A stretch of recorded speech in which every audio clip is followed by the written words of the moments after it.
एक अल्लाह वाले बुजुर्ग का किस्सा। एक बुजुर्ग हज के सफर पर गए थे। जब वो एक जगह से गुजर रहे थे, उनके हाथ में एक थैला था, उसमें कुछ पैसे थे। अचानक एक चोर उनके हाथ से थैला छीनकर भाग गया। जब चोर काफी दूर निकल गया, तब अचानक उसकी आंखों की रोशनी खत्म हो गई। आंखों की रोशनी जाते देख उस चोर ने रोना शुरू कर दिया।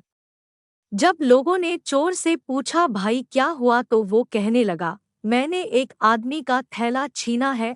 वह कोई बड़ा अल्लाह का करीबी बंदा लगता है। मेरी आंखों की रोशनी चली गई। खुदा के लिए मुझे उसके पास पहुंचा दो ताकि मैं उससे माफी मांग सकूं।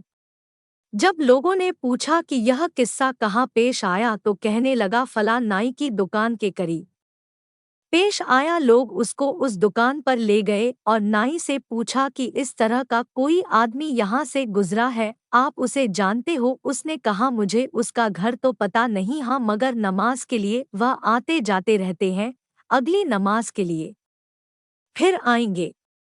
ये लोग इंतजार में बैठ गए। वह बुजुर्ग अपने वक्त पर तशरीफ लाए। लोग उस चोर को उनके पास ले गए तो उस चोर ने जाकर उनके हाथ पांव पकड़ लिए कि मुझसे गलती हो गई, गुनाह हो गया, नादिम हूँ, शर्मिंदा हूँ, मेरी आंखों की रोशनी छिन गई। आप अपने पैसे वापस ले लीजिए और मुझे माफ कर दीजिए ताकि अल्लाह ताला मेरी आंखें ठीक कर दे। वह बुजुर्ग कहने लगे कि मैंने तो तुझे पहले ही माफ कर दिया है। यह सुनकर चोर बड़ा हैरान हुआ, कहने लगा, हजरत मैं तो आपका थैला छीनकर भागा और आप कहते हैं कि माफी मांगने से पहले ही माफ फरमा दिया। वह फरमाने लगे, हाँ मेरे दिल में कोई बात आ गई थी।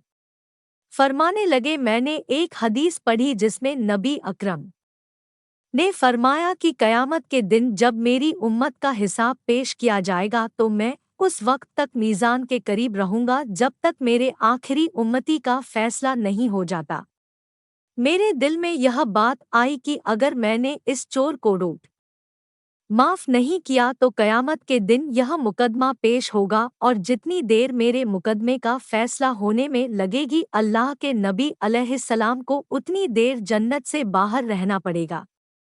इसलिए मैंने माफ कर दिया कि न तो मुकदमा पेश होगा, न ही मेरे महबूब को जन्नत में जाने में देर लगेगी। वह जल्द जन्नत में तशरीफ ले जाएंगे।